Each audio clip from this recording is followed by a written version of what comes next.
विदेशमा काम गर्नेहरूले सुन्नै पर्ने कुरा, विदेशले धेरैलाई पैसा दिन्छ तर धनी थोरैलाई मात्रै बनाउँछ।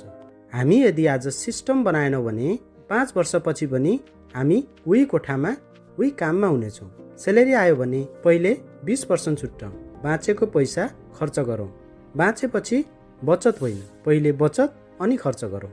दोस्रो कुरा, घरलाई पैसा पठाउनु गलत होइन तर प्लान बिना पठाउनु गलत हो। हामीले घर पठाएको पैसाको पनि खर्च ट्र्याकिङ गरौँ, केमा खर्च हुँदैछ। तेस्रो र महत्त्वपूर्ण कुरा, कमाइको केही भाग स्किल, बिजनेस वा इन्भेस्टमेन्टमा लगाऊ, नत्र विदेशले हामीलाई सधैँ कामदार नै बनाउँछ। विदेशमा काम गर्नु बाध्य त हुन सक्छ तर सधैँ कामदार रहनु यो हाम्रो चोइस हो।